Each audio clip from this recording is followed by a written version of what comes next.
Promised to be a lot shorter than what you just watched. I won't take it personally if you've never heard of me. I'm the new senator from the great state of Michigan, where I grew up. I've been in public service my entire life because I happened to be in New York City on 9/11 when the Twin Towers came down.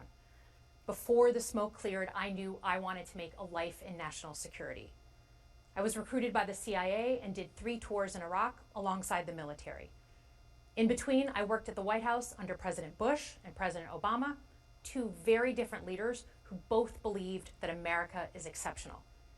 You can find that same sense of patriotism here in Wyandotte, Michigan, where I'm speaking from tonight. It's a working class town just south of Detroit. President Trump and I both won here in November. It might not seem like it, but plenty of places like this still exist across the United States. Places where people believe that if you work hard and play by the rules, you should do well and your kids should do better. It reminds me of how I grew up. My dad was a lifelong Republican, my mom a lifelong Democrat. But it was never a big deal because we had shared values that were bigger than any one party.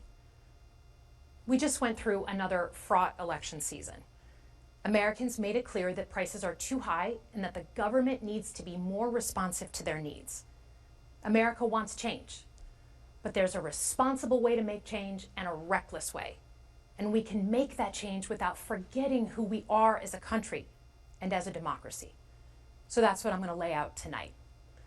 Because whether you're from Wyandotte or Wichita, most Americans share 3 core beliefs: that the middle class is the engine of our country, that strong national security protects us from harm, and that our democracy, no matter how messy, is unparalleled and worth fighting for.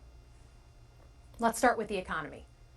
Michigan literally invented the middle class, the revolutionary idea that you could work at an auto plant and afford the car you were building. That's the American dream. And in order to expand and protect the middle class, we have to do a few basic things. We need to bring down the price of things we spend the most money on: groceries, housing, healthcare. We need to make more things in America with good-paying union jobs and bring our supply chains back home from places like China. We need to give American businesses the certainty they need to invest and create the jobs of the future. And we need a tax system that's fair for people who don't happen to make $1 billion. Look, the president talked a big game on the economy, but it's always important to read the fine print. So, do his plans actually help Americans get ahead? Not even close. President Trump is trying to deliver an unprecedented giveaway to his billionaire friends. He's on the hunt to find trillions of dollars to pass along to the wealthiest in America.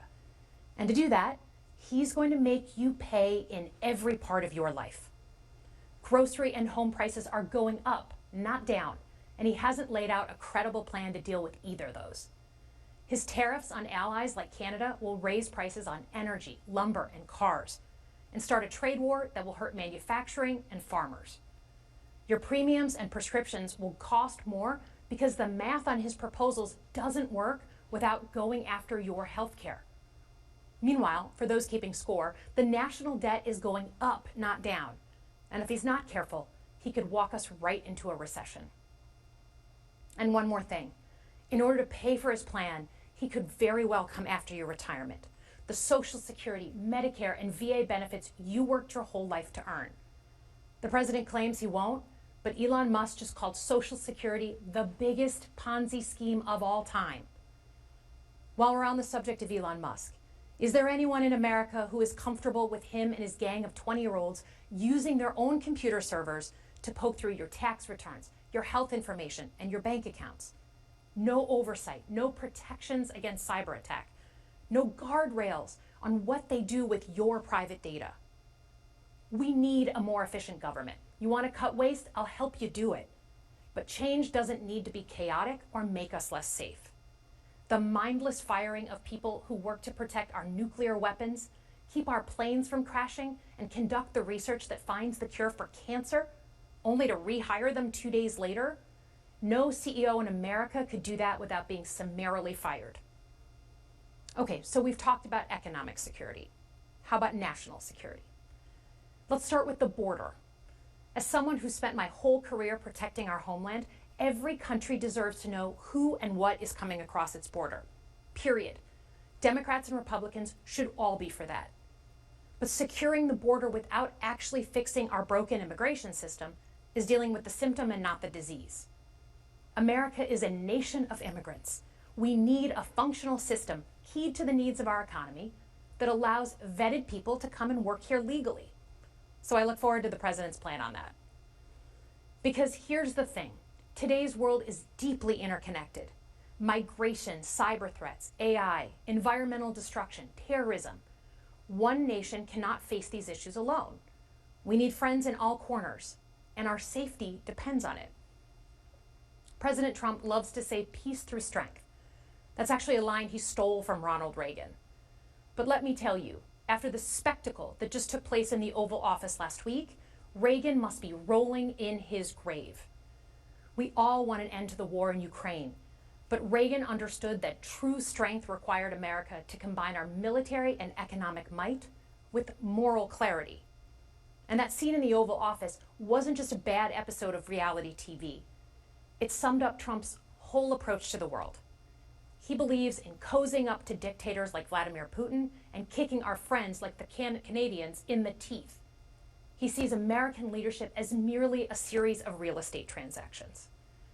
As a Cold War kid, I'm thankful it was Reagan and not Trump in office in the 1980s.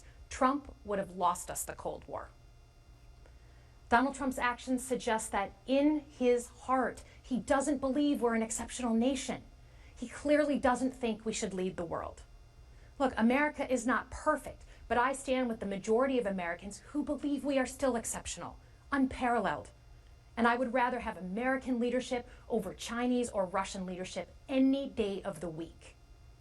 Because for generations, America has offered something better. Our security and our prosperity, yes, but our democracy, our very system of government, has been the aspiration of the world. And right now, it's at risk. It's at risk when the president decides you can pick and choose what rules you want to follow, when he ignores court orders and the Constitution itself, or when elected leaders stand by and just let it happen. But it's also at risk when the president pits Americans against each other, when he demonizes those who are different and tells certain people they shouldn't be included. Because America is not just a patch of land between two oceans. We are more than that. Generations have fought and died to secure the fundamental rights that define us. Those rights and the fight for them make us who we are. We're a nation of strivers, risk takers, innovators, and we are never satisfied. That is America's superpower. And look, I've lived and worked in many countries. I've seen democracies flicker out. I've seen what life is like when a government is rigged. You can't open a business without paying off a corrupt official. You can't criticize the guys in charge without getting a knock at the door in the middle of the night. So as much as we need to make our government more responsive to our lives today, don't for one moment fool yourself that democracy isn't precious and worth saving. But how do we actually do that? I know a lot of you have been asking that question. First, don't tune out. It's easy to be exhausted, but America needs you now more than ever. If previous generations had not fought for this democracy, where would we be today? Second, hold your elected officials, including me, accountable. Watch how they're voting. Go to town halls and demand they take action. That's as American as apple pie. Third, organize. Pick just one issue you're passionate about and engage. And doom scrolling doesn't count. Join a group that cares about your issue and act. And if you can't find one, start one. Some of the most important movements in our history have come from the bottom up. In closing, we all know that our country is going through something right now. We're not sure what the next day is going to hold, let alone the next decade. But this isn't the first time we've experienced significant and tumultuous change as a country. I'm a student of history, and we've gone through periods of political instability before. And ultimately, we've chosen to keep changing this country for the better. But every single time, we've only gotten through those moments because of two things: engaged citizens and principled leaders. Engaged citizens who do a little bit more than they're used to doing to fight for the things that they care about, and principled leaders who are ready to receive the ball and do something about it. So thank you tonight for caring about your country, Just by watching, you qualify as engaged citizens. And I promise that I and my fellow Democrats will do everything in our power to be the principled leaders that you deserve.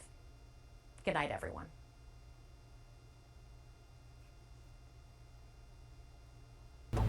Hi, I'm Monty Torres with Fox 26 News on YouTube. Thank you for checking out our YouTube channel, where we have loads of great content for you to choose from. And while you're here, why not click on the subscribe button right here? That way you can stay in touch with all the latest breaking news, everything news related within the Central Valley. And thank you for watching.